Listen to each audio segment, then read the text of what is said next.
Hello বন্ধুরা, আমি প্রিয়া। আমার চ্যানেল প্রিয়ার রান্নাবান্নায় তোমাদের সবাইকে স্বাগত জানাই। আজকে তোমাদের সঙ্গে শেয়ার করব খুব সহজ পদ্ধতিতে জয়নগরের মোয়ার রেসিপি।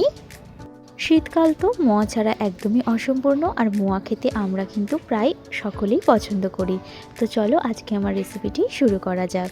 প্রথমেই গ্যাসে একটা কড়াই বসিয়ে 2 কাপ পরিমাণের নলেন গুড় দিয়ে দিলাম, আর ওই কাপ মেপে 1.5 কাপ পরিমাণের জল দিয়ে দিলাম।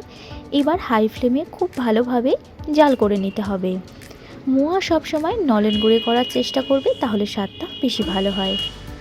আর একদিকে আমি গ্যাসে আর একটা কড়াই বসিয়ে দিয়ে দিচ্ছি 1.5 কাপ পরিমাণের নলেন গুড়, 1 কাপ পরিমাণ চিনি, আর ওই কাপ মেপে 1.5 কাপ পরিমাণ জল। এবার খুব ভালোভাবে একবার মিশিয়ে গ্যাসের ফ্লেমটা হাইতে দিয়ে খুব ভালোভাবে একবার জাল করে নেব। এদিকে গুড় আর জলের মিশ্রণটা ভালোভাবে ফুটে গেছে। এবার একবার খুব ভালোভাবে নাড়িয়ে নেব, আর গ্যাসের ফ্লেমটা বন্ধ করে ঢাকা দিয়ে রেখে দেব।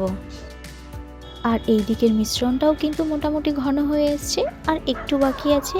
আরও মিনিট 3 সময় ধরে জাল দিলেই কিন্তু হয়ে যাবে।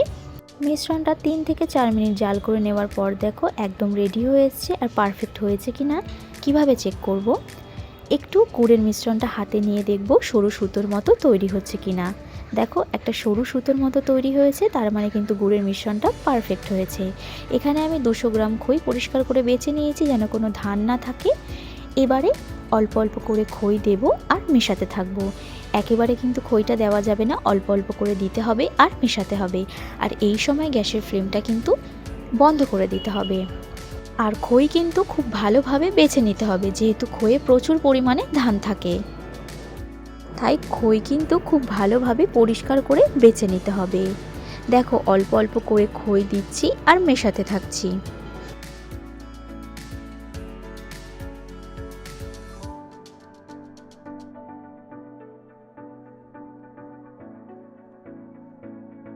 গুড়ের সঙ্গে খই ভালোভাবে মেশানো হয়ে গেছে। দেখো খইগুলো একদম ঝরঝরে হয়ে গেছে। এবার গুড় আর জলের যে মিশ্রণটা তৈরি করে রেখেছিলাম অর্ধেকটা খইয়ের মধ্যে দিয়ে দেব।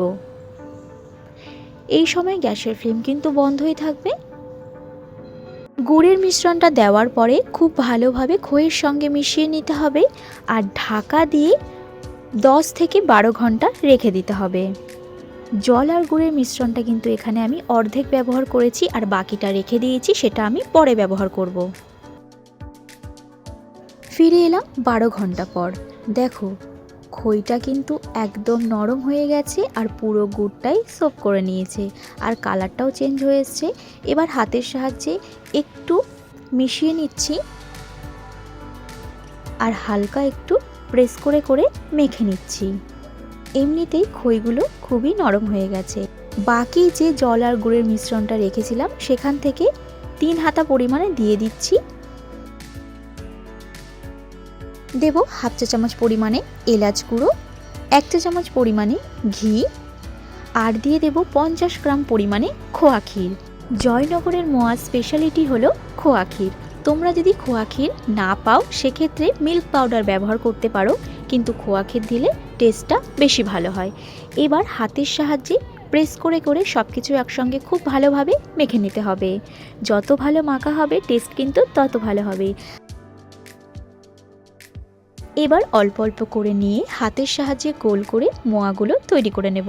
তোমরা তোমাদের পছন্দ মতো বড় ছোট সাইজ কিন্তু করতেই পারো, যেহেতু বাড়িতে বানানো তাই একটু বড় সাইজই করলাম। তোমরা তোমাদের পছন্দ মতো করো। এই পদ্ধতিতে তোমরা যদি মোয়া বানিয়ে খাও তো দোকানের মোয়া কিন্তু একদমই পছন্দ হবে না, আর একবার এইভাবে বানিয়ে খেলে বারবার খেতে ইচ্ছা করবে, এতটাই টেস্ট হয় এই মোয়া।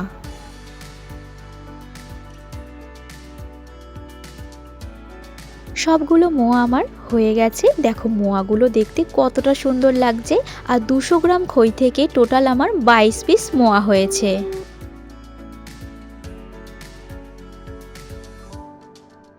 এবার গার্নিশিংয়ের জন্য ওপর থেকে দিয়ে দিচ্ছি কিছুটা খোয়া ক্ষীর গ্রেট করে, আর দিয়ে দেব একটা করে কিশমিশ। এটা হলো অপশনাল, তোমরা দিতেও পারো আবার নাও দিতে পারো, কিন্তু দিলে দেখতেও ভালো লাগে আর খেতেও ভালো লাগে।